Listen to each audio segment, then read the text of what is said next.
Bolo Hari Hari Mukunda Murari Rama Krishna Hayagriva.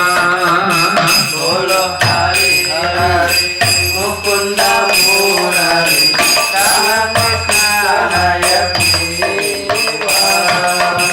Nashmavamana Shimadutuna Rajendra Nandana Shama Narasimha Vamana Himadutana Rajendra Nandana Shama Bhutana Katana Kaitava Katana Jaya Dasharati Nama Utana Dhatana Kaitava Katana Jaya Bharati Rama Yashoda Dulanda Govinda Gopala Vrindavana Purandhara Yashoda Gurvala Govinda Gopala Vrindavana Purandhara Gopi Priya Jana Radhika Yamana Ubana Sundara Bhora Gopi Priya Jana Radhika Ramana Bhuvana Sundara Bhara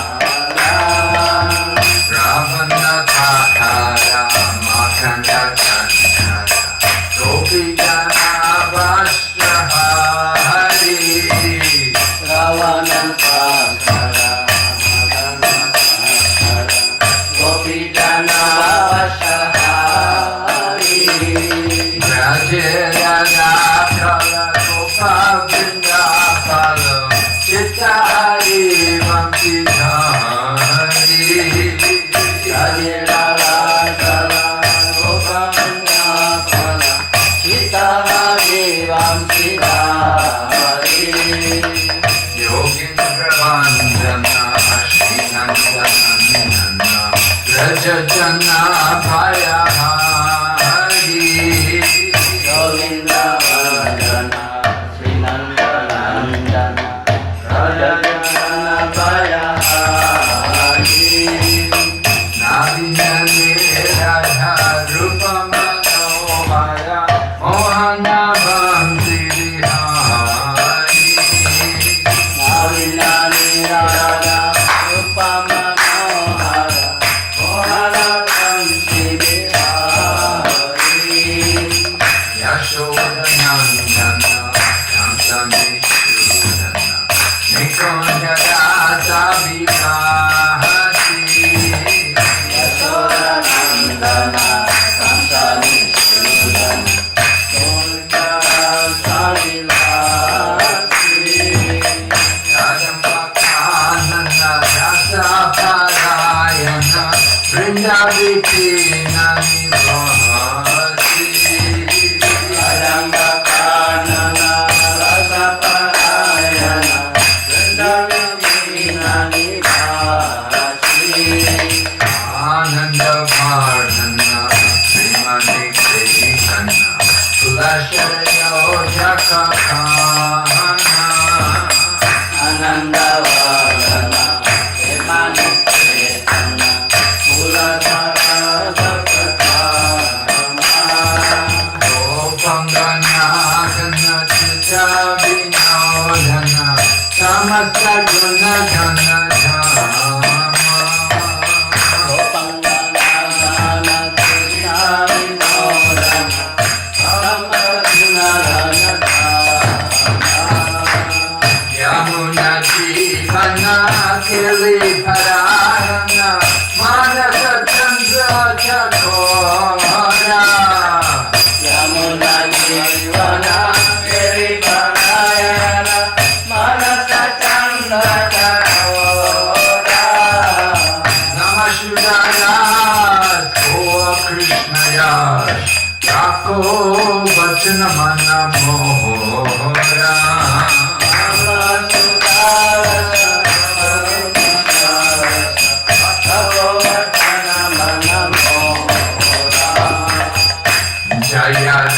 Radha Madhava Kunja Bihari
We're reading Srimad Bhagavatam, Canto 6, Chapter 5. Jadi kita membaca dari Srimad Bhagavatam skanda 6 bab 5. Text number 42. Sloka nomor 42. Yanna swam karma sandhanam Yanaswam karma sandanam Sadhunam grihamedinam Sadhulam grihamedinam Kritavan asi durmasham Kritavan nasi durmasham Vipriyam tavamashitam Vipriyam tavamashitam Yanaswam karma sandhanam Yanaswam karma sandanam Sadhunam grihamedinam Sadhulam grihamedinam Kritavan asi durmasham Kritavan nasi durmasham Vipriyam tavamashitam Priyam tavamashitam Yanaswam karma sandhanam Yanaswam karma sandanam Sadhunam grihamedinam Sadhunam grihamedinam Kritavan nasi durmasham Kritavan nasi durmasham Vipriyam tavamashitam Vipriyam tavamashitam Yanaswam karma sandanam Yanaswam karma sandanam Sadhunam grihamedinam Sadhunam grihamedinam Kritavan nasi durmasham Kritavan nasi durmasham Vipriyam tavamasitam Vipriyam tavamashitam Yanaswam karma sandanam Yanaswam karma sandanam Sadhunam grihamedinam Sadhunam grihamedinam Kritavan nasi durmasham Kritavan nasi durmasham Vipriyam tavamashitam Vipriyam tavamashitam Bisa dibuka itu 42 sloka 42 6, 5, 42 Yasnastvam karma shandanam Yanaswam karma sandanam sadhunam griyamedinam Sadhunam grihamedinam Kritavan asidur marsham Kritavan nasi durmasham Vipriyam tavamarsitam Vipriyam tavamashitam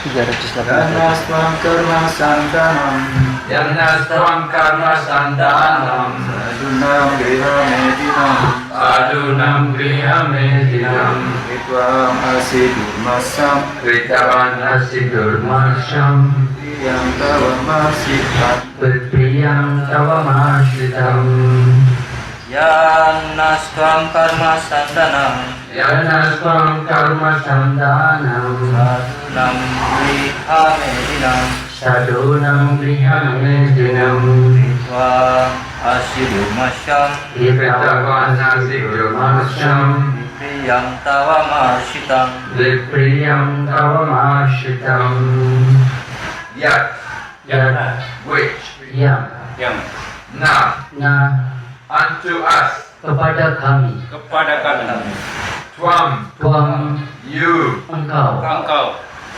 karma sandhanam karma sandanam who strictly follow the ritualistic ceremonies according to Vedic injunctions. yang dengan tegas mengikuti upacara ritual menurut ketentuan Weda yang dengan tegas diikuti setelah dengan ketentuan Weda. Sadhunam, Sadhunam who are honest, yang jujur Yang jujur because we honestly seek elevating social standards and bodily comfort. karena kami dengan jujur mencari standar sosial yang tinggi dan kenyamanan badania.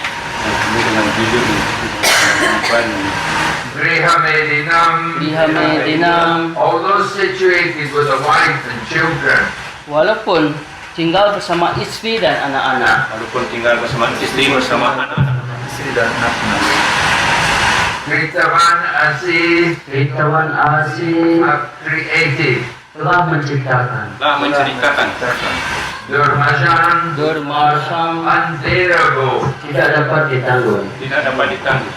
Vipriyam, Vipriyam wrong, keliru, Dava, tawa your, milikmu, milikmu Marshitam, Marsitam forgiven. dimaafkan. dimaafkan. Purport by Srila Prabhupada. Jai. This is a very nice garland. You can save it for this evening. You don't need to make another song. Jadi ini bagus sekali garlandnya dan ini bisa disimpan untuk malamnya, nggak perlu buat lagi untuk saya.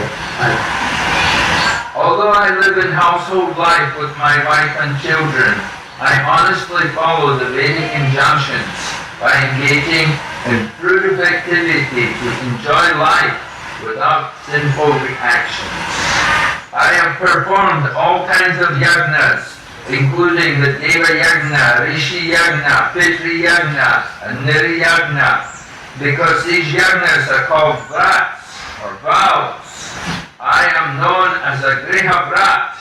Unfortunately, you have given me great displeasure by misguiding my son for no reason to the path of renunciation.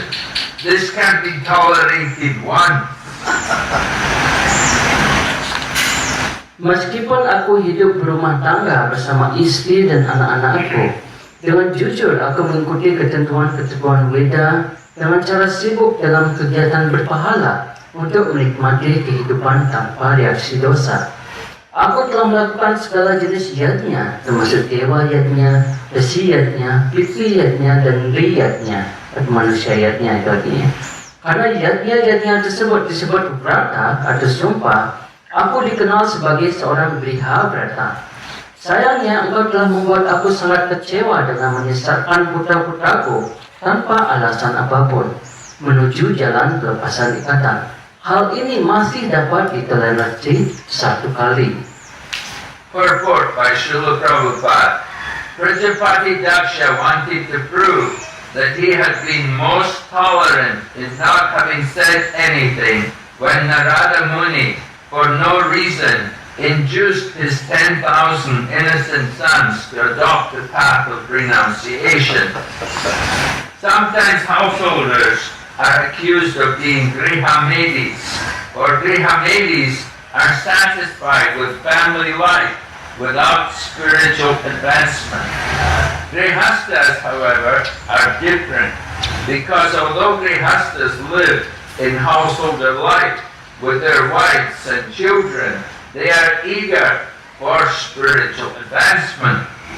Wanting to prove that he had been magnanimous to Narada Muni, Prajapati Daksha stressed that when Narada had misled his first sons, Daksha had taken no action. He had been kind and tolerant. He was aggrieved, however, because Narada Muni had misled his sons for a second time. Therefore, he wanted to prove that Narada Muni, although dressed like a sadhu, was not actually a sadhu. He himself, although a householder, was a greater sadhu than Narada Muni. Penjelasan. Prajapati Daksa ingin membuktikan bahwa ia telah sangat bertoleransi dengan tidak berkata apapun ketika Narada Muni tanpa alasan apapun memengaruhi 10.000 putranya yang masih lugu untuk menempuh jalan pelepasan ikatan. Kadangkala orang berumah tangga dituduh sebagai grihamedi sebab para grihamedi puas dengan kehidupan berkeluarga tanpa mengusahakan kemajuan spiritual. Akan tetapi para grihasta berbeda sebab meskipun para grihasta hidup dalam kehidupan berumah tangga bersama istri dan anak-anaknya, mereka bersemangat untuk mencapai kemajuan spiritual. Ingin membuktikan bahwa ia telah bermurah hati kepada Narada Muni, Prajapati Daksa menekankan bahwa ketika Narada menyesatkan putra-putranya yang pertama, Daksa tidak mengambil tindakan apapun. Ia telah bersikap baik dan toleransi. Akan tetapi ia merasa kecewa sebab Narada Muni telah menyesatkan putra-putranya untuk kedua kalinya. Oleh sebab itu, ia ingin membuktikan bahwa Narada Muni, meskipun berpenampilan seperti seorang sadhu, sesungguhnya bukanlah seorang sadhu. Ia sendiri meskipun hidup berumah tangga adalah sadhu yang lebih mulia daripada Narada Muni. And the purport.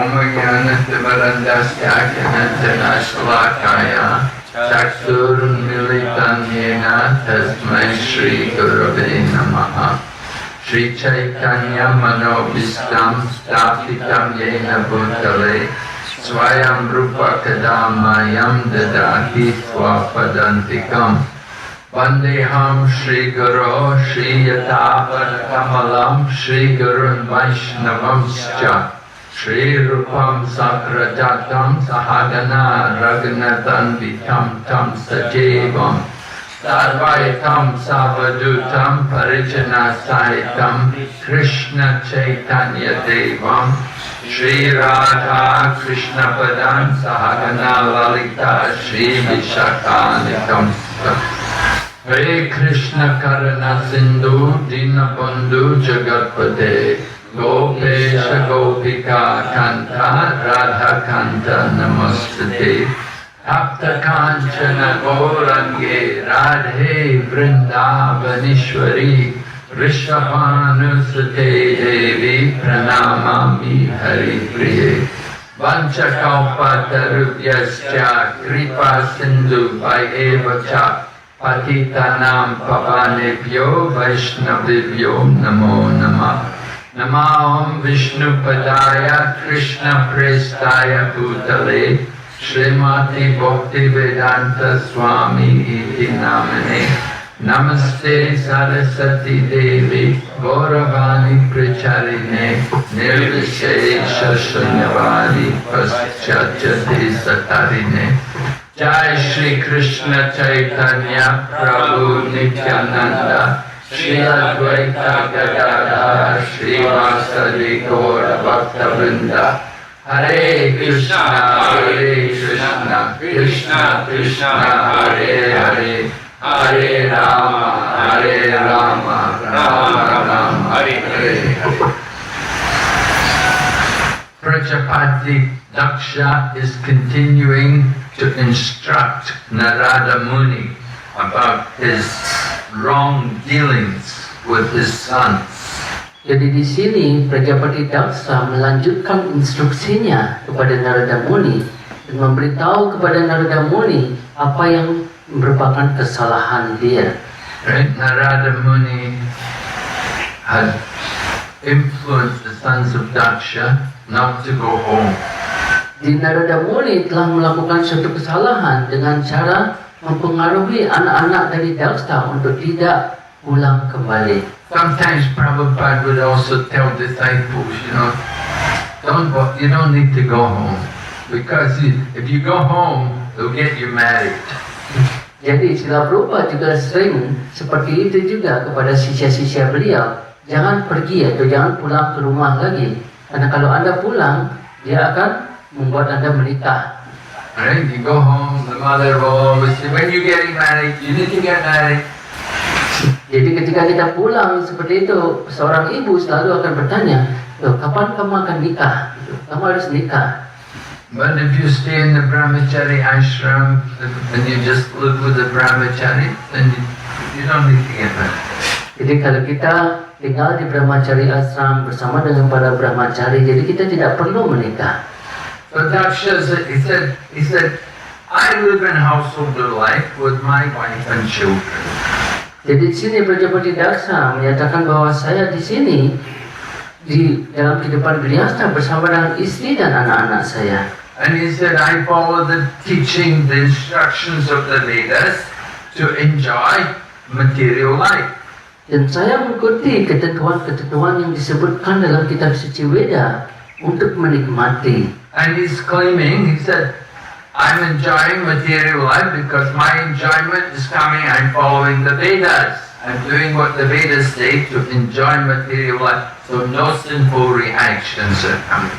Jadi dia menyebutkan bahwa walaupun saya menikmati, saya mengikuti semua yang disebutkan dalam Veda dengan cara itu. Saya menikmati, sebagai hasilnya saya menikmati. Oleh karena itu tidak ada reaksi dosa.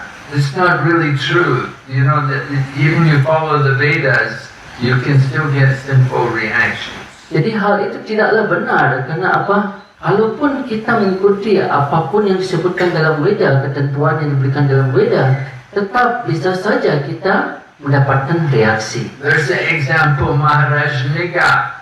Maharaj Niga was giving charity every day. He was giving many cows in charity to the Brahmanas. Jadi contohnya adalah Maharaj Niga, di mana dia setiap hari memberikan derma kepada para Brahmana. And he was giving the highest charity. They were the best quality cows. They were giving milk and they had only one calf and they were very healthy. Derma yang tertinggi yang diberikan oleh Maharaj Niga ini dalam bentuk apa? Dia memberikan sapi yang menghasilkan susu yang luar biasa kualitasnya, yang sehat. In Nepal, they gave 200 cows to ISKCON. The devotees in ISKCON.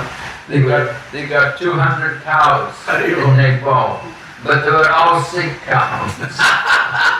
Di Nepal disebutkan di ISKCON itu diberikan 200 sapi, tapi semua sapi-sapi yang diberikan adalah semua sapi yang sakit. But no milk. Nggak ada gini susunya sama sekali. So the devotee anyway, they're taking care of these cows. Kalaupun seperti itu, jadi penyembah tetap melayani sapi-sapi itu, rawatnya. Hopefully, eventually, they'll be able to develop a healthier herd and have also milk. Jadi harapannya dari hal itu, berangsur-angsur sapi ini akan menjadi sehat dan dia akan memberikan susu. Anyway, Maharaj Niga, he was giving a lot of cows in charity to the best brahmanas. You'd find worthy brahmanas who deserve charity. Jadi sebutkan Maharaj Niga ini memberikan derma itu kepada berkualifikasi, yaitu brahmana yang sangat-sangat berkualifikasi. Brahmanas who were learned in the Shastra. Jadi brahmana yang benar-benar terpelajar dalam sastra. And they didn't have any real wealth, they were poor. Jadi dia tidak benar-benar memiliki kekayaan, dia miskin. So Maharaj Niga would give charity to these kind of people. Jadi Maharaj Niga akan memberikan derma kepada orang yang seperti ini. But one day, when he was giving charity to one brahmana, one of the cows he gave to one brahmana went into another herd of cows and it got given to another brahmana. Jadi suatu ketika dia memberikan sapi kepada satu brahmana, pada satu ratusan sapi, satu dari ratusan sapi itu dia kembali lagi ke tempat dari Maharaj, dan yang itu sapinya itu dimakan lagi ke orang lain. So the two brahmanas were arguing, this is my cow, Maharaj Niga gave this cow to me. Jadi brahmana ini berargumen satu sama lain, ini sapi saya karena apa Maharaj Niga memberikan sapi ini kepada saya. And they went to the king and they told him, didn't you give this cow to me? And then the king understood somehow by mistake the one cow had gone into the other herd of cows and got given to them again. Give the same cow to another brahman. Jadi brahmana itu berargumentasi satu sama lain, dan akhirnya Maharaj Niga mengerti bahwa salah satu sapi ini pasti dia pergi kembali, dan akhirnya saya juga mendermakan sapi yang sama kepada brahmana yang lain. So Maharaj Niga said, I'm very sorry, I will give you each 10,000 more cows. Pada saat itu Maharaj Niga menyatakan, saya minta maaf atas keteledoran hal ini, tapi sebagai balasannya saya akan memberikan masing-masing dari Anda 10,000 ekor sapi tambahannya. But both brahmanas said, no. Kedua brahmana itu bilang apa? Tidak. I have vowed not to take more charity. Saya memiliki sumpah untuk tidak mengambil atau menerima derma lagi. So the two brahmanas left and they were not in a good mood. Jadi kedua brahmana ini akhirnya pergi dari tempat itu dengan perasaan yang tidak nyaman. So Maharaj Niga, he was hoping to enjoy pious activity, the results of his pious activity. Jadi Maharaj Niga pada saat itu mengharapkan untuk bisa menikmati semua kegiatan saleh yang dia lakukan. But at the time of death, when Maharaj Niga died, Yamaraj told him, you have done many pious activities, but you have also done some sinful things. Jadi ketika dia sudah meninggalkan badan Maharaja ini, Yamaras menyatakan bahwa oke, Anda telah melakukan begitu banyak kegiatan yang saleh, tapi juga Anda melakukan kegiatan yang tidak saleh juga ini. So Yamaraj asked him, do you want to enjoy the pious results first, or do you want to suffer for the sins? So he said, let me suffer for my sins first. Yamarat pada saat itu memberikan pilihan, apakah Anda ingin menikmati terlebih dahulu atau ingin menerima reaksi dosa Anda dulu terlebih dahulu. So because he gave the one cow to another Brahmana, he had to get the reaction, he had to suffer the sin of stealing from a Brahmana. Jadi pada saat itu Maharaja meminta untuk memberikan atau mendapatkan reaksi dosanya. Jadi karena dia melakukan hal itu, tertukar itu sapinya itu, dia mendapatkan reaksi dosa setara dengan mencuri sapi dari Brahmana. Itu reaksi dosanya. He didn't do it on purpose, it was an accident. Jadi dia tidak melakukannya dengan sengaja. Itu tanpa sengaja dia lakukan. But still he had to suffer the reaction. Tapi tetap dia harus menderita dengan reaksi itu. And the reaction for stealing from a Brahmana is very heavy. Jadi reaksi yang didapatkan dari mencuri dari para Brahmana itu sangat-sangatlah berat. He had to become a lizard in the well. Jadi dia harus menjadi apa? Kadal di sumur. Sinful reactions. Jadi itu reaksi dosa. So we try to avoid sinful reactions as devotees. We don't want any sinful reactions. Oleh karena itu kita berusaha untuk menghindari reaksi-reaksi dosa ini. But we dedicate everything for the pleasure of Krishna. Namun kita menjadikan segala hal untuk kepuasan Sri Krishna. Maharaj Niga he was doing charity with the intention he wanted to enjoy material life. Jadi Maharaja itu melakukan derma dengan maksud untuk bisa menikmati kegiatan salehnya. So I have to understand, trying to enjoy material life is very risky. You always get some reactions which will give you suffering. Namun kita harusnya mengerti bahwa ketika kita berusaha untuk menikmati hal yang bersifat material, di sana sudah ada reaksi yang juga menunggu kita di saat yang sama. Happiness comes along with distress. Jadi suatu kebahagiaan itu datang bersama dengan kesengsaraan. Like two sides of a coin. Jadi sama seperti dua sisi dari koin. On one side is happiness, on the other side is the distress. Jadi satu sisi dari koin itu kebahagiaan, satu sisi dari koin itu adalah kesengsaraan. Winter comes, there will be also summer. Jadi kalaupun ada musim dingin, pasti ada musim panas. The same way happiness comes, distress will come. Jadi ketika kebahagiaan datang, penderitaan juga akan datang. So Daksha is saying, he said, I'm a Grihastha. He said, I am known as the Grihaprat. He said, I've made the vow. Jadi saya adalah Grihastha, itu yang disebutkan oleh Prajapati Daksa. Dan saya dikenal dengan Grihavrata. He's mentioned all the different yagyas which he does. Jadi dia juga menyebutkan begitu banyak yajna yang dia sudah lakukan. He say yagna by Vishnu. Yagna sacrifice is meant for the pleasure of Lord Vishnu. Disebutkan yajna Vai Vishnu. Itu adalah yajna itu untuk kepuasan Sri Vishnu. So Daksha is saying that I have made the vow. I'm a Grihavrat. Now Prahlad Maharaj also talked about this to his father. Jadi Prajapati Daksa menyebutkan bahwa saya adalah Grihavrata. Jadi ayah dari Prahlad Maharaj juga menyebutkan hal yang sama tentang hal ini. Prahlad Maharaj told his father, Adanta Gopir Vishatam Tamishram Punas Punachar Charvananam.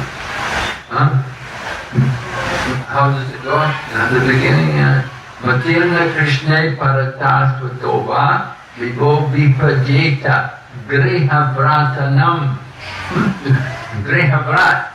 Prahlad Maharaj is telling his father, Hiranyakashipu, Matirna Krishna, that your inclination to Krishna will never be aroused. You'll never have any inclination to Krishna. Jadi Prahlad Maharaj menyebutkan hal yang sama kepada ayahnya, bahwa perhatian atau niat Anda untuk bisa mengembangkan kelainan bakti kepada Krishna tidak akan pernah berkembang. Hiranyakashipu had been asking Prahlad, where did you get this Krishna consciousness from? Jadi ayah dari Prahlad menyatakan atau menanyakan kepada anaknya, di mana Anda mendapatkan ini kesadaran Krishna ini? Hiranyakashipu wanted his son to be a demon, to be a good materialist, and only to be interested in material life. Namun Hiranyakasipu menginginkan anaknya untuk menjadi materialistis. Jadi dia hanya tertarik dengan hal yang bersifat material. But Prahlad was Krishna conscious, and he was preaching to all the friends in the school in the Gurukula, and he made them also devotees. Namun apa yang terjadi? Prahlad Maharaj justru menjadi orang yang sadar akan Krishna, dan dia juga mengajarkan kepada rekan-rekannya, sahabatnya di Gurukula. They were the sons of demons. Jadi semua dari mereka adalah anak-anak daripada raksasa. But Prahlad preached to them, and he got them also to become devotees. Namun Prahlad Maharaj mengajarkan kepada mereka dan anak-anak dari raksasa ini juga menjadi penyembah.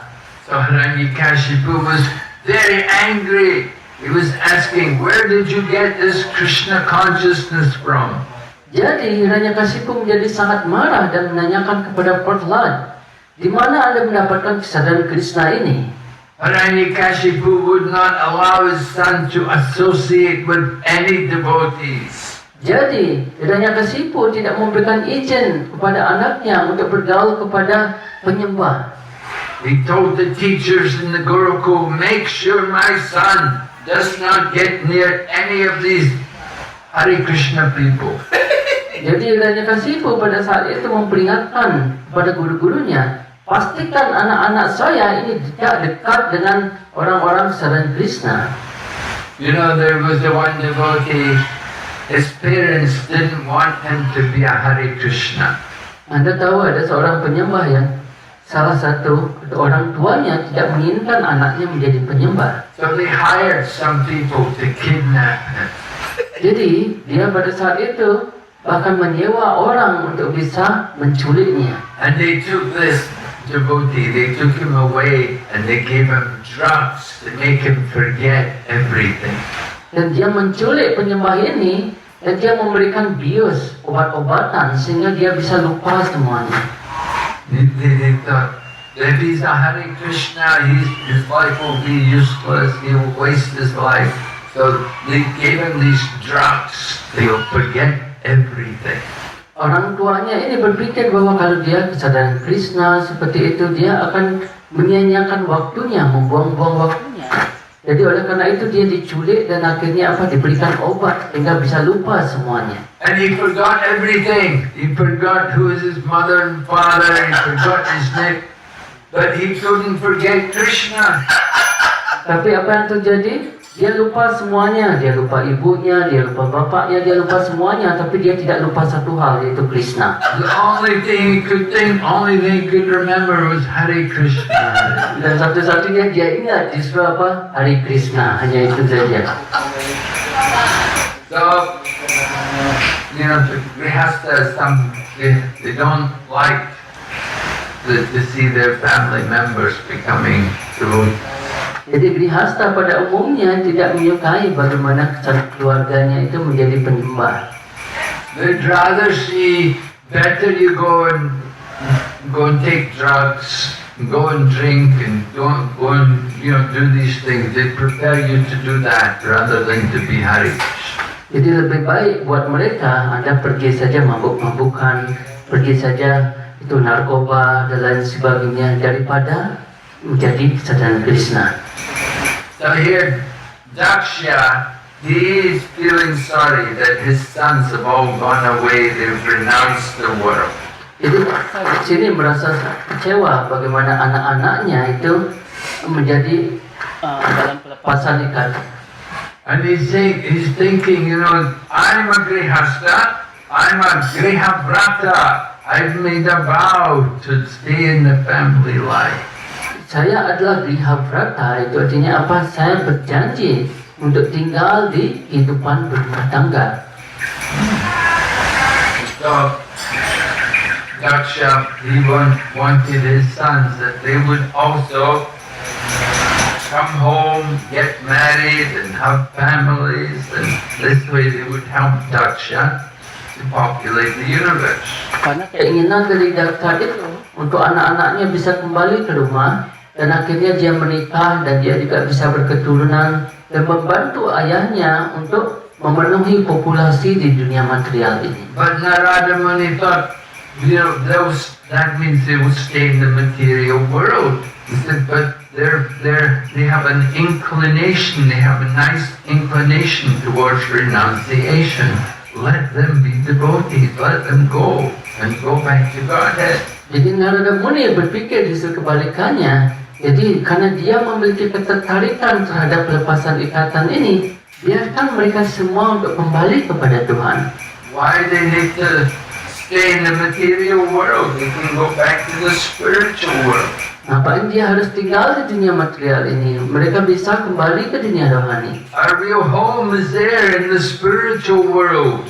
Jadi rumah kita yang sesungguhnya sana di dunia rohani. The home here is very temporary. It's all in relation to the body, which is temporary. Jadi rumah di sini begitu sementara, karena itu hanya berkaitan dengan keadaan badan kita. So, intelligent people, they will not waste their time in the mundane affairs of the material world. Jadi orang-orang yang cerdas tidak akan membuang waktunya dengan urusan material ini. And so Daksha, he's saying, look, I'm a good devotee. I'm doing these yajnas. I'm doing these so many different yajnas, different rituals. Jadi Daksha menyebutkan, lihat, saya telah melakukan begitu banyak ritual ini atau yajna ini. And this Narada Muni come along and take away all my sons. Tetapi apa yang terjadi? Narada Muni ini datang dan mengambil semua anak-anak saya. So Daksha is really feeling upset with Narada Muni. Jadi Daksha merasa sangat kecewa terhadap Narada Muni. Now family life can also be good for spiritual advancement. Namun kita mengerti juga bagaimana kehidupan berumah tangga juga bagus untuk kemajuan rohani.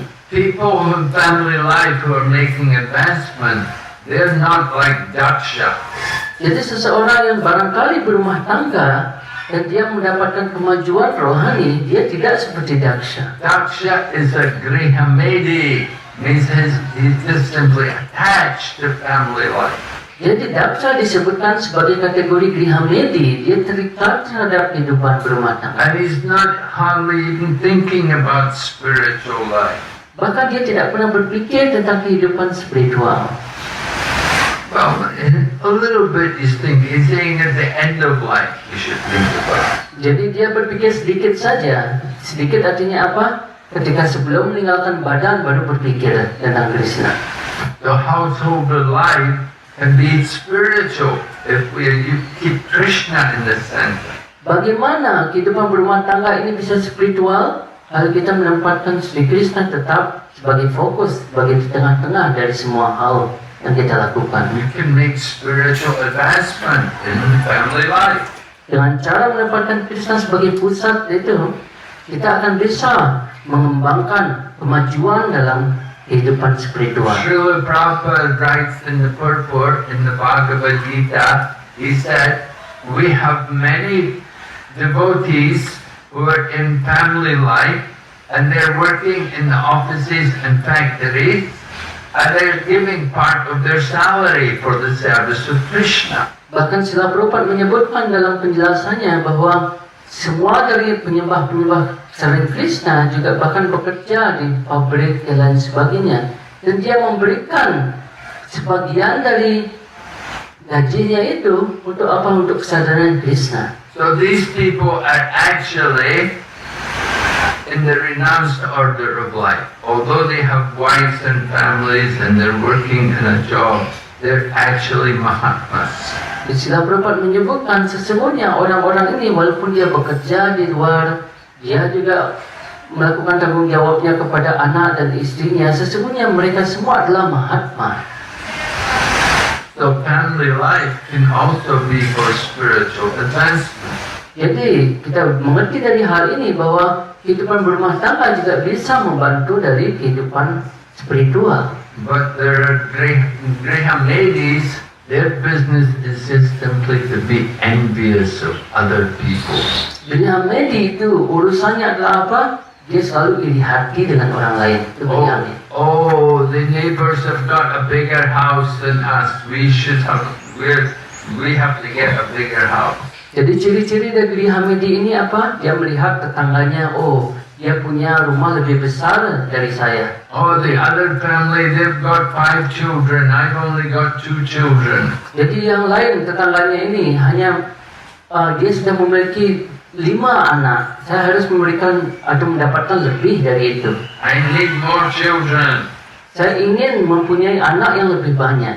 They have more money than us. I need more money. Jadi dia punya uang lebih banyak daripada saya juga ingin lebih banyak daripada dia. So this is Grahamedi life. It just demands only I want more, more, more. Ini adalah kehidupan dari Grihamedi, yaitu apa? Dia ingin lebih banyak lagi.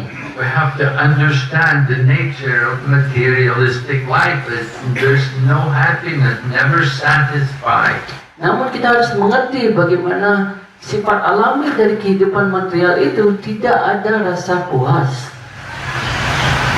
So in that condition, that is very difficult to make spiritual advancement. Jadi dalam kondisi itu akan sangat sulit untuk kita bisa mendapatkan kemajuan spiritual. So Daksha, he was upset that Narada Muni had diverted his sons, taken his sons away.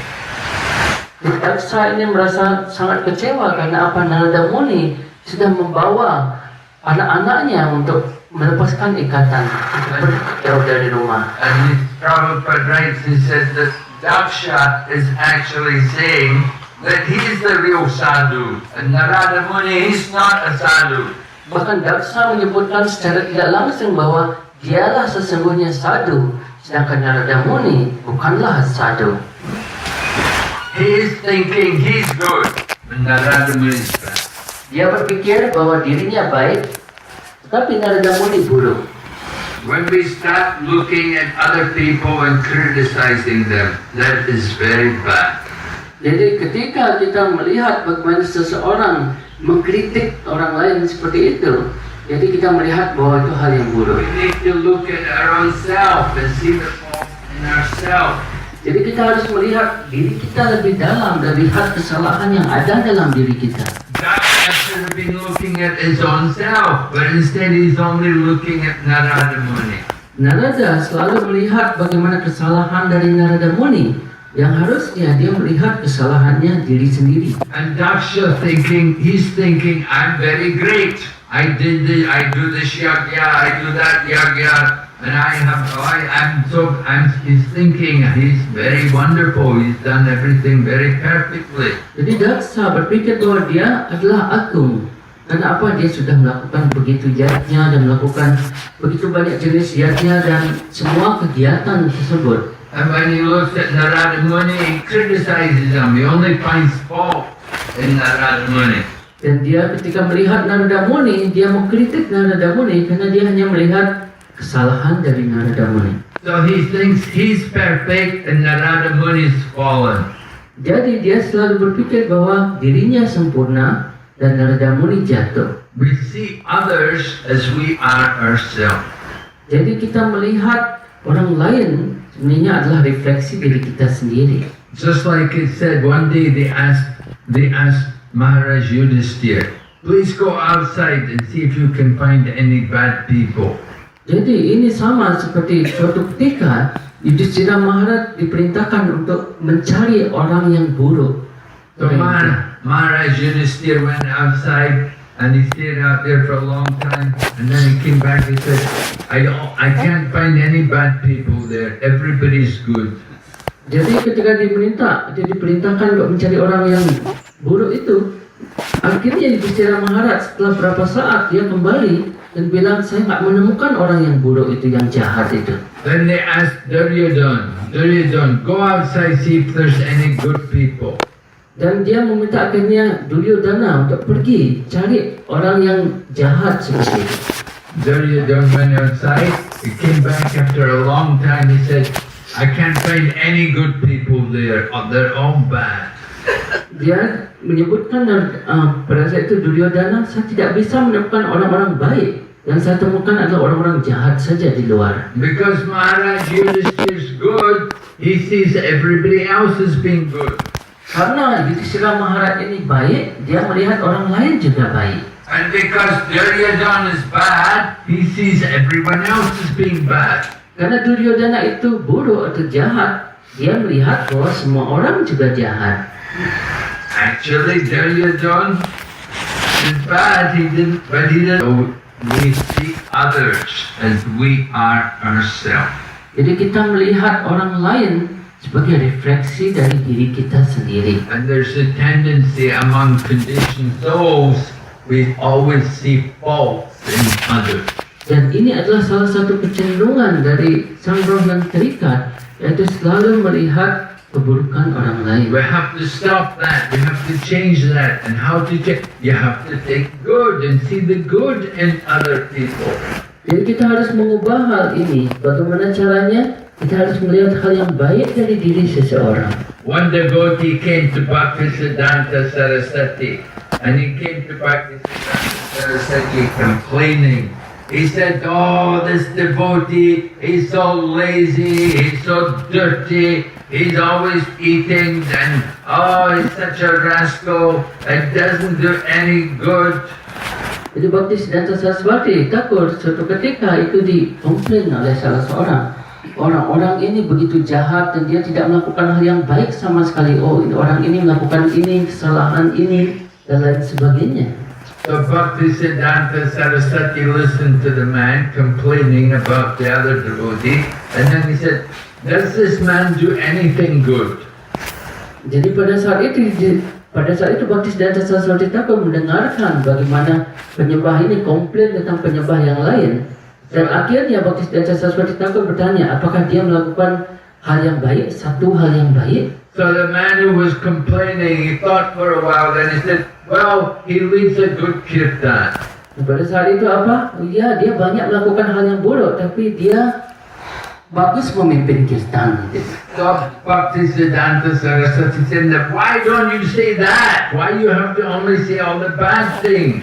Kenapa Anda nggak menyatakan hal itu yang baik itu? Kenapa harus Anda menyatakan hal yang buruk saja? We see the fault. We want to see the good in others. Jadi kita selalu melihat kesalahan orang lain. Kita juga harus melihat bagaimana kebaikan dari orang lain, kelebihan dari orang lain. So there's this the sieve, you know, it's a net, and it has a lot of it. We use it to strain the paneer when you're making cheese. You know, you let the water drown off, and you get the cheese. Jadi kalau kita melihat bagaimana kayak jaring itu, nah ini kayak panir susu itu, nah ini bisa kita untuk menjaring itu biar jadi susu asam atau sebagai panir itu semua. So the sieve has a lot of holes in it to let the water drain off. Jadi kita melihat bagaimana jaring itu begitu banyak punya lubang-lubang ya, biar airnya ini bisa keluar. The needle only has one hole. A needle. Jarum itu punya hanya satu saja lubang. The basket is complaining about the needle. Look at the needle. Look at the hole of this needle. It's got a hole in it. Jadi basket. Oh, keranjang. Keranjang itu komplain terhadap jarum ini. Ya, dia lihat, dia hanya punya satu lubang. But there's so many holes in the basket, and this is. Jadi begitu banyak ada lubang juga di keranjang, ya. There's one little hole in the needle is finding fault about that. Jadi ada satu, dia sedang mencari kesalahan dari lubang yang ada di jarum ini, tapi dia tidak lihat bahwa dirinya juga begitu banyak di keranjang ini lubangnya. So Daksha is like that. He's, critical, finding fault with Narada Muni, who is actually fault. Jadi Daksa sama seperti itu, dia selalu mencari kesalahan dari Narada Muni yang sebenarnya Narada Muni tanpa kesalahan. So when people would write to Prabhupada, sometimes they'd write complaining, oh, the devotees are no good, oh, there's so many things wrong. And Prabhupada said, this is a neophyte tendency, to only see fault. Jadi kadang-kadang Srila Prabhupada menerima surat seperti itu, bagaimana orang penyembah komplain tentang penyembah yang lainnya. Dan Srila Prabhupada menjawab apa? Ini adalah kecenderungan dari orang yang pemula, selalu melihat kesalahan orang lain. But if somebody would write to Prabhupada and say about how everything is so nice and the devotees are so enlightened and enthusiastic and happy, then Prabhupada would feel very pleased. Jadi ketika seorang bersurat kepada Srila Prabhupada bagaimana semua itu baik, orang-orang itu begitu luar biasa, jadi Srila Prabhupada juga merasa puas dengan hal itu. He liked to hear good things. He didn't want to hear all the complaints. Jadi kita juga ingin mendengar hal yang baik, tidak hanya komplain saja. That is the neophyte tendency, always to find fault. Jadi itu disebut sebagai kecenderungan penyembah pemula. Dia selalu mencari kesalahan orang lain. But the more we advance in Krishna consciousness, the more we see the good in it. Jadi ketika kita semakin maju dalam kesadaran Krishna, kita akan semakin melihat kelebihan orang lain, kebaikan orang lain. Okay, any question? Oke, ada pertanyaan? Yes. This Daksha is the son of Brahma. Narada Muni is also the son of Brahma. So Narada Muni obviously know Brahma Daksha as a son to create progeny and to populate this world. So why did Narada Muni stop his son to bring progeny to the world? What is his purpose behind it? I mean, obviously wanting to go back to Krishna, okay, but why did he stop so many opportunities to populate this material world? Jadi pertanyaan Prabunya adalah, kita tahu bahwa Daksa ini adalah anak dari Brahma dan Narada Muni juga anak dari Brahma. Sedangkan Daksa ini memang diperintahkan oleh Brahma untuk membuat keturunan. Tapi kenapa Narada Muni ini justru menghentikan jadi yang dilakukan oleh Daksa ini? Well, Narada Muni is a preacher and he wants to give people devotional service. He wants to see people engaged in Krishna consciousness. Jadi Narada Muni ini adalah seorang pengajar. Jadi dia ingin melihat seseorang itu menjadi sadar akan Krishna dan sibuk dalam kesadaran Krishna. Daksha, he just wants people to have sex and have children and produce offspring. Namun Daksa hanya ingin melihat seseorang itu berhubungan badan satu sama lain dan membuat keturunan. So the more you indulge in sex activities, even in family life, and the more you have children, the more you get entangled in the material world.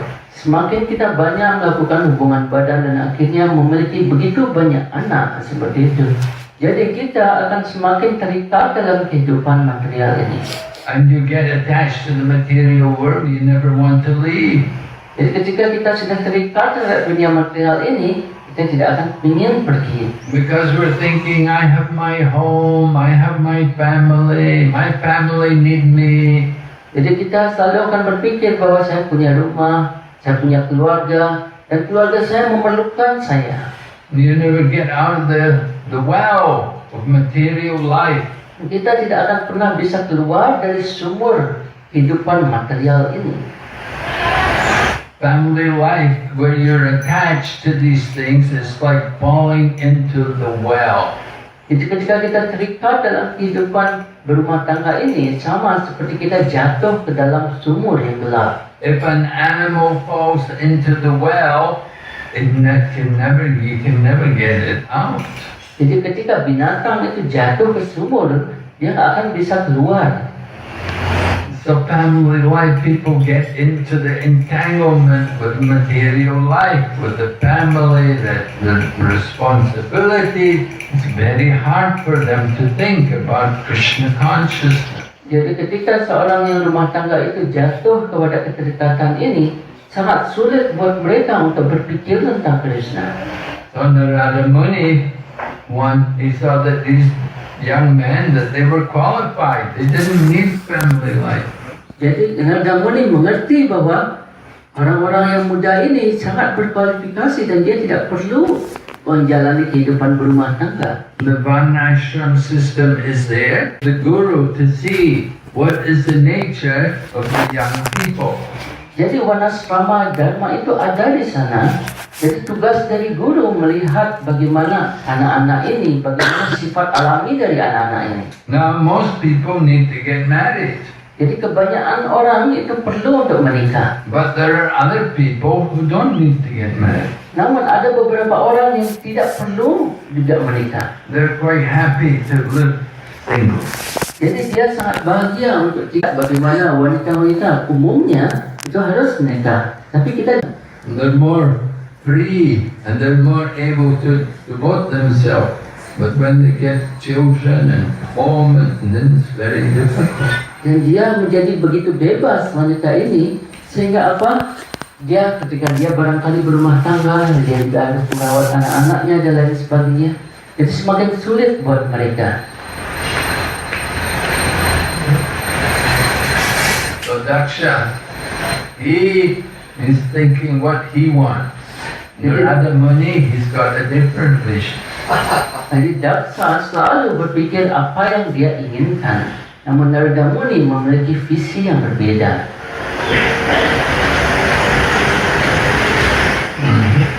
Any other question? Ada yang lain pertanyaannya? Prabhu? Hari Krishna.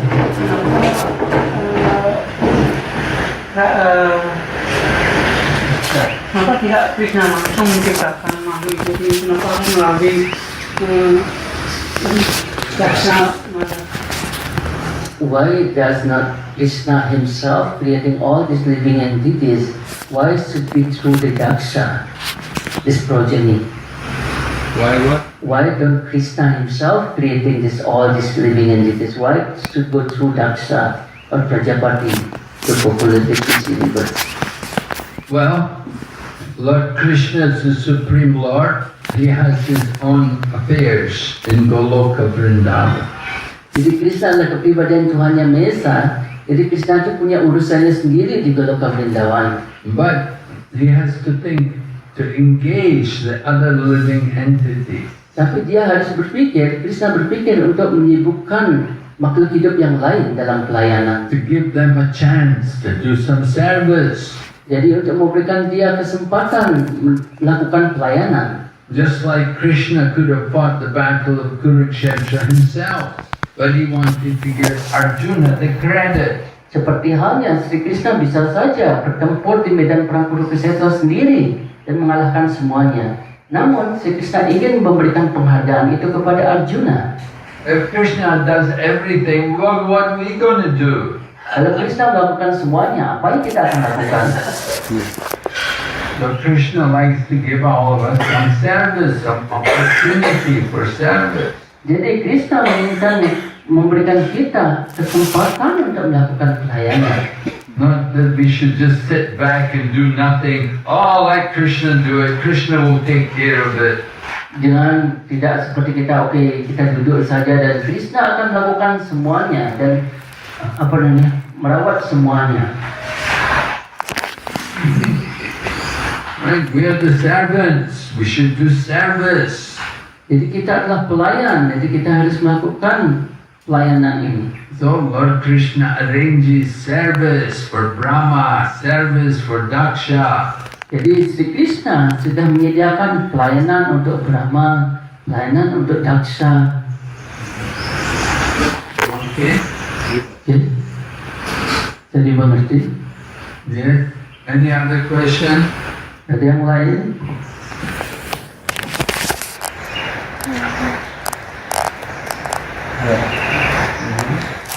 Kita kan sudah menjadi seorang grahasta. Apakah ada cara atau apakah boleh jadi dari grahasta menjadi brahmachari?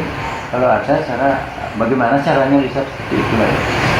Now we are already becoming Grihastha. Is there any way from Grihastha we can be a brahmachari again? You can be a Grihastha Brahmachari. Jadi kita bisa menjadi Grihastha brahmachari di sini. Yeah. Grihastha Brahmachari means you strictly follow the principles of Grihastha life. Jadi kita secara ketat mengikuti prinsip-prinsip yang disebutkan dalam kehidupan Grihastha. Right? And that's just like that is Grihastha Brahmachari. Nah itu disebut sebagai Grihastha brahmachari. We live together with the wife in Krishna consciousness. Jadi kita bersama dengan istri itu dalam kesadaran Krishna. Everyday service to Krishna, Di setiap hari melakukan pelayanan kepada Krishna. and then sacrificing everything for Krishna service. Whatever income you get, you try to use some whatever you can. You donate for Krishna. Jadi melakukan segalanya untuk Krishna, apapun pendapatan yang barangkali kita dapatkan, kita lakukan atau berikan kepada Sri Krishna. And when you have children, bring them up in Krishna consciousness. Jadi kalau kita punya anak, dia kembangkan mereka dalam kesadaran Krishna. Like that is Grihastha Brahmachari. Itu disebut sebagai Grihastha brahmachari. Although you're living with the wife, you're living like the Brahmachari. Walaupun kita tinggal bersama dengan istri, tapi kita secara hidup, kita hidup seperti brahmachari.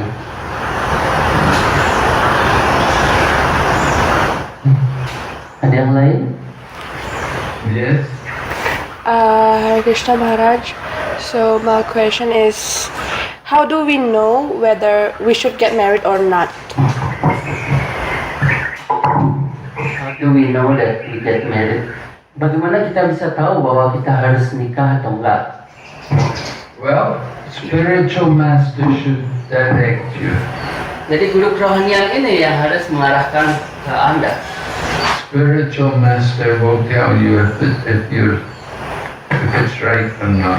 Jadi guru kerohanian ini yang akan memberitahu kepada Anda ini benar atau salah. If your inclination is towards family life, you want to have children and like that, then you should get married.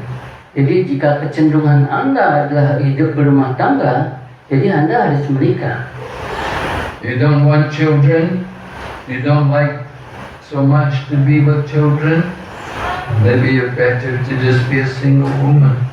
Jadi kalau Anda misalnya tidak suka bersama dengan anak-anak atau suami dan lain sebagainya, itu lebih baik sendiri. So you have to consider your nature.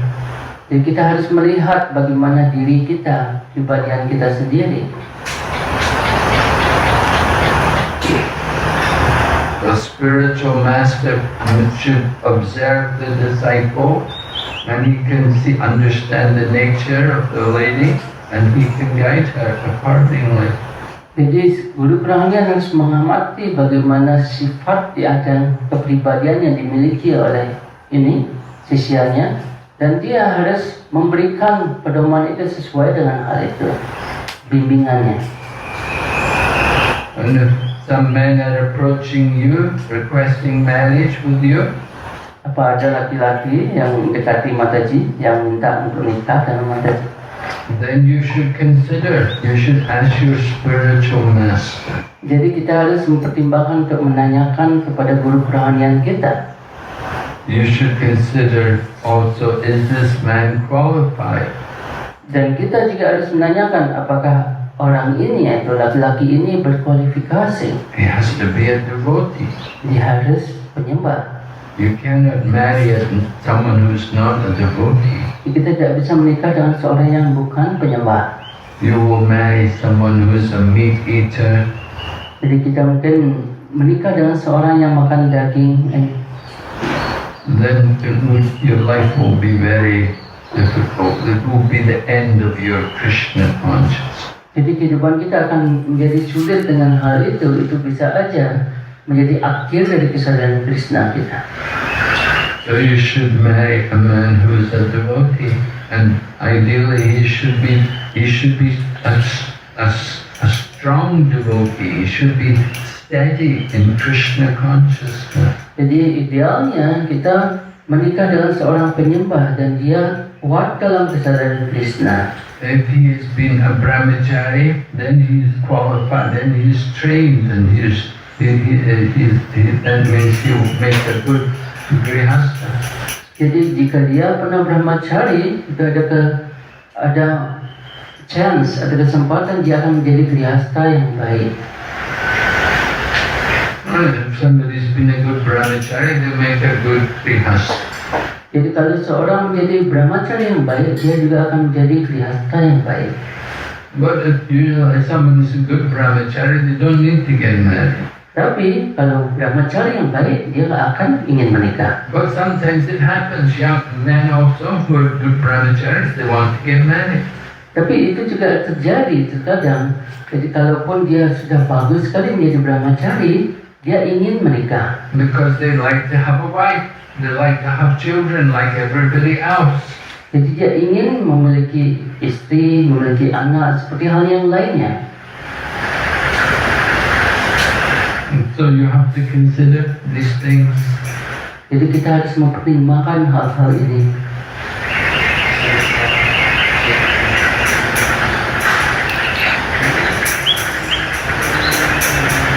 Married life, grihastha life is not eternal. Jadi menikah atau kehidupan berumah tangga itu bukan hal yang abadi. Right? From brahmachari, go to grihastha. After grihastha, you move on to vanaprastha. Jadi dari brahmachari kita ke grihastha barangkali. Dari grihastha kita harus ke vanaprastha. Vedas say pancha sordvam vanam prajet. From the age of 50, you have to move into the next ashram. You have to be prepared to detach. Jadi disebutkan dalam Weda ketika kita sudah berumur 50 tahun, kita harus bersiap untuk melepaskan ikatan kita. Because by the time you're 50, half of your life is over. Jadi karena ketika kita sudah berumur 50 tahun, itu sudah setengah dari kehidupan kita sudah habis. And it's going to take time to get detached from the family. Dan itu memerlukan waktu untuk kita bisa melepaskan ikatan terhadap keluarga. You get attached. My child, my daughter, my son, like we become attached to these things. Jadi kita menjadi terikat dengan anak-anak kita ini, anak kita dan ini istri kita dan lain sebagainya. And we have to change that attachment. We have to become attached to Krishna. Dan kita harus mengubah keterikatan itu. Kita harus terikat terhadap Krishna. So in the Vedic culture, you have to go and live in the forest by the age of 50. Jadi kalau di zaman Weda seperti itu, kita pada saat umur 50 tahun kita harus hidup di hutan. Now it's difficult to go and live in the forest. Dan sekarang itu sulit untuk kita hidup bisa di hutan. You have to come and live in the ISKCON, Krishna Conscious Center. Dan kita harus hidup di mana? Di mana ada ISKCON Center. And take up devotional service. Dan di sana kita menyibukkan diri kita dalam pelayanan bakti kepada Krishna. Full-time service. Jadi full time pelayanan bakti secara penuh. Get attached to Krishna. Dan menjadi terikat dengan Krishna. Just like Ajamila. You know the story of Ajamila in the Bhagavatam? Apa tahu cerita Ajamila di Srimad Bhagavatam? You know Ajamila? Tahu cerita itu? Someone who's dead and calling Narayan's name. Yes, right. right? But he didn't die, right? Oh yeah, he is going to Narayan's place. Yeah, he chanted the name Narayan, and so he didn't die. Jadi dia mengucapkan nama Narayana, tapi dia tidaklah mati, tidak meninggal. But he'd been very sinful. Tapi dia sangatlah berdosa. And so after he saw the Yamadutas, and he heard how the Yamadutas wanted to take him to hell, then he became afraid. Dan ketika dia melihat bagaimana Yamaduta dan Yamaduta ini ingin membawanya ke neraka, Jamila ini merasa ketakutan. As a young man, he had a nice wife. Jadi sebagai seorang yang muda dulunya dia punya istri yang begitu cantik. But somehow he got involved with another woman who was like a prostitute. Tetapi entah bagaimana dia mendapatkan atau dia tertarik dengan seorang pelacur. And they had many children, even in their old age. Bahkan dia memiliki anak yang begitu banyak itu pada saat masa tuanya. You're not supposed to have children in old age. Jadi kita hendaknya tidak punya anak itu ketika kita sudah di masa tua kita. You're supposed to have children when you're young. Jadi kita harusnya punya anak itu ketika kita muda. And then the children grow up, and then when they grow up, then you detach, you take vanaprastha. Jadi ketika anak-anak ini mulai tumbuh besar itu kita mengambil vanaprastha. So you have children when you're young, and then when you get to 50, then you're ready to detach yourself from the world. Jadi ketika kita muda itu kita punya anak, ketika kita sudah semakin tua, kita melepaskan ikatan terhadap hal yang dunia material ini. You don't want to be taking care of children all your life. Jadi kita tidak ingin itu merawat anak itu seumur hidup kita. You know, for some time, you know, you enjoy having a child and bringing up the child. But after a while, you get tired of children crying all the time and taking care of them. Mungkin di awal itu menyenangkan bagaimana kita bertumbuh bersama dengan mereka, menemukan mereka. Tapi setelah beberapa saat mendengarkan hal itu berulang kali, mungkin kita juga merasa lelah dengan hal itu. So we have to understand life, there's a progression. You've after family life, then retired life. You retire from all these social things. Jadi kita harus mengerti bahwa kehidupan ini ada lanjutannya.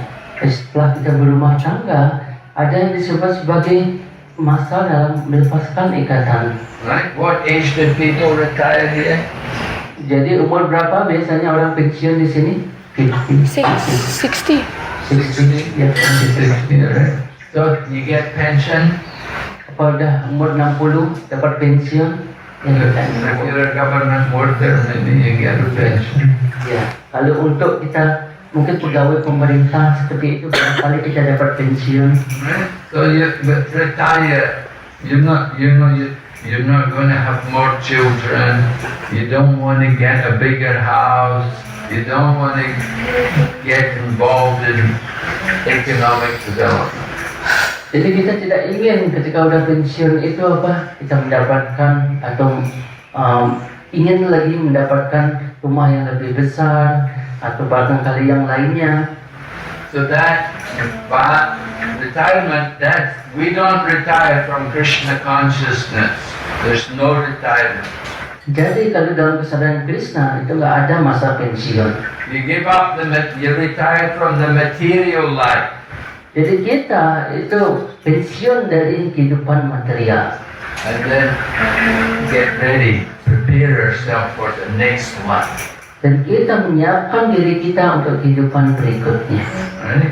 Because the next, you have to think, where are we going to go in the future? Jadi kita harus berpikir di mana kita akan pergi itu ke depannya. Where do you want to take your next birth? Di mana kita ingin lahir di kehidupan berikutnya. So we have to prepare for the future to go back to Godhead. Jadi kita harus menyiapkan diri kita untuk masa depan ini untuk kembali kepada Krishna. So it's compulsory for people to retire. Jadi itu adalah suatu kewajiban untuk seseorang untuk bisa pensiun. You have to do it. Jadi kita harus melakukannya. You have to detach. Jadi kita harus lepaskan ikatannya.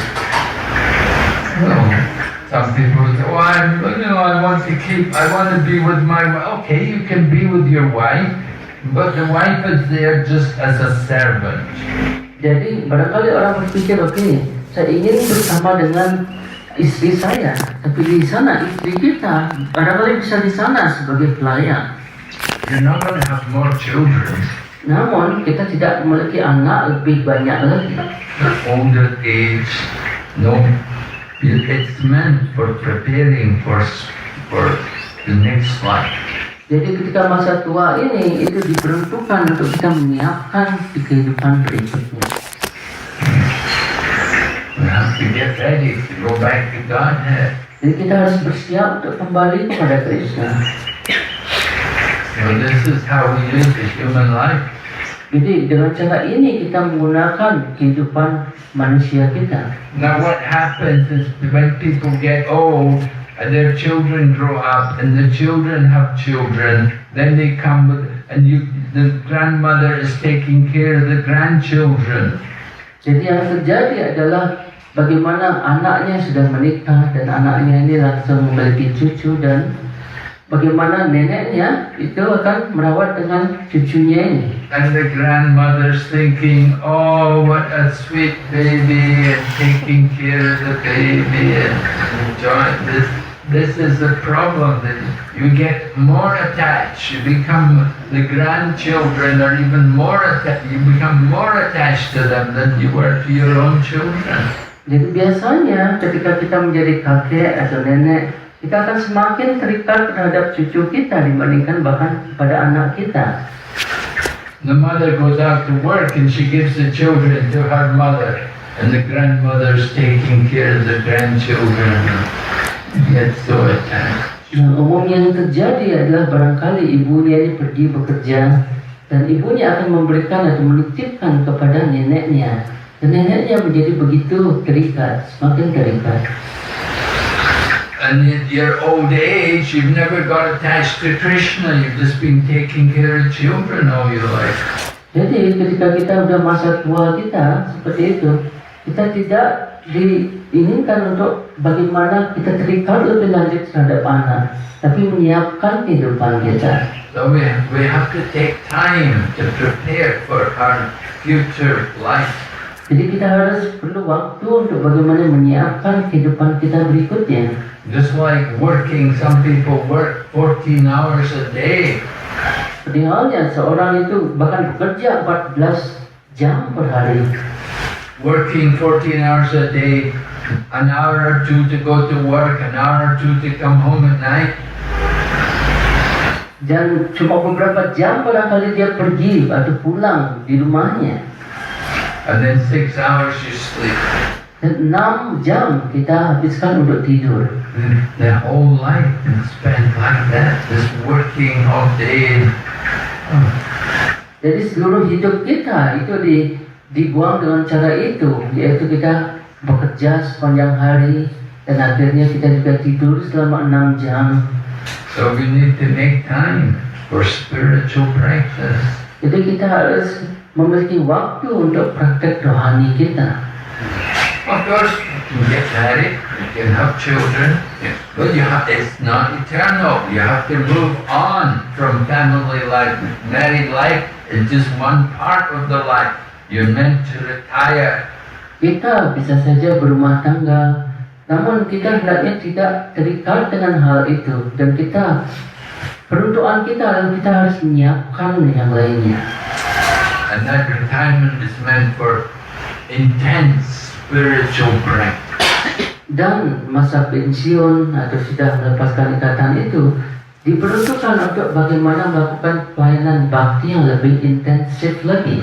To help us prepare for the next life. Dan ini membantu kita menyiapkan untuk kehidupan berikutnya. Okay? Oke. You understand now?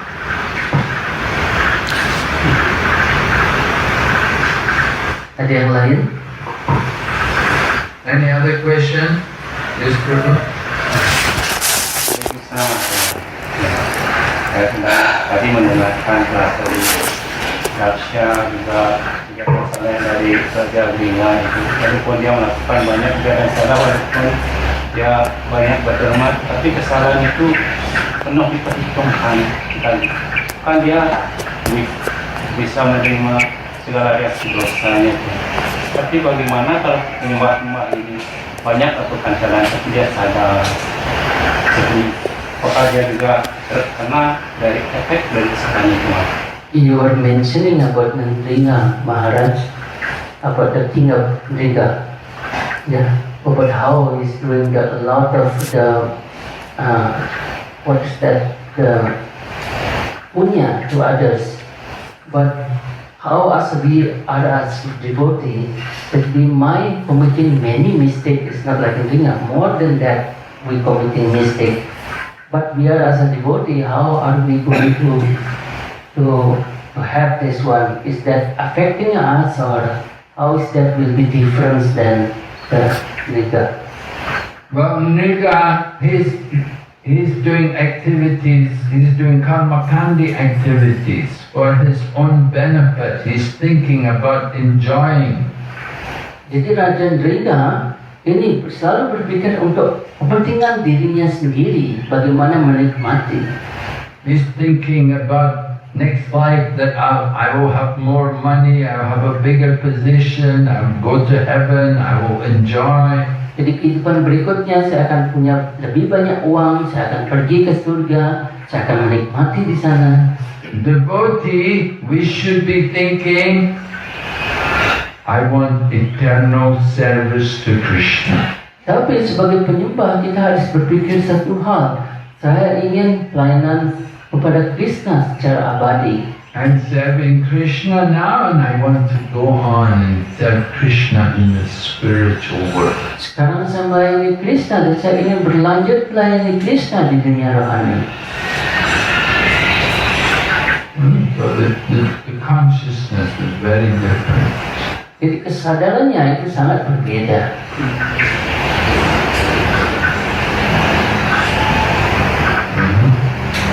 We can also, devotee can also give charity. Devotee can give, like Nriga was giving charity, devotee can, but we give charity, we don't give it to think what I will get back. We simply give, we know it's all Krishna's, I'm giving Krishna what is his. Ya, jadi bukan berarti sebagai penyembah kita tidak bisa berderma seperti itu. Kita bisa berderma karena semuanya itu adalah milik Krishna. I don't have any, it's all Krishna's. Krishna's given me that, I have to give it back to him. Jadi semua adalah milik Krishna. Jadi saya hanya memberikannya, mengembalikannya kepada beliau. Okay. Okay. Efeknya itu tidak ada lagi. How is that will be affected? Because as a devotee, we committing my committing more and more faults. Yeah. So how is that will be affecting us? No, but if the devotee is working for Krishna, if he's simply trying to serve Krishna, even though he may make some mistake somewhere, Krishna will correct it. Jadi kalaupun dia barangkali melakukan suatu kesalahan atau reaksi dosa seperti itu, tapi karena dia melayani Sri Krishna akan mengampuninya. Just like Arjuna is going to fight, he's going to kill, he was worried about sinful reactions. But Krishna said no. Sama seperti Arjuna ketika dia hendak bertempur, dia pada saat itu merasa khawatir dengan reaksi dosa dan Sri Krishna bilang tidak, jangan khawatir. They do everything as karma yoga, means working in a detached way, there's no reactions. Jadi lakukan semua seperti karma yoga. Jadi lakukan semua hal itu sebagai kewajiban, tidak ada reaksi. Even though you make some mistakes. Walaupun kita dalam prosesnya melakukan suatu kesalahan. Trying to do something for Krishna. Karena apa? Kita berusaha melakukan sesuatu untuk Krishna. But no reaction. Jadi karena itu tidak ada reaksinya. Okay? Okay. Hare Krishna. Srimad Bhagavatam ki Jai. This one is Bhakti Vigna Vinasa Nrsimha Maharaj ki Jai. और भक्त वृंद की Prabhupada ki Jai. Ekadashi व्रत की Jai. Jadi hari ini, today, the program will start, Yajna will start at 5 o'clock. And we have a 1 hour, 1.5 hours Yajna here with all the devotees, with the kirtan, with the youth, with the kirtan.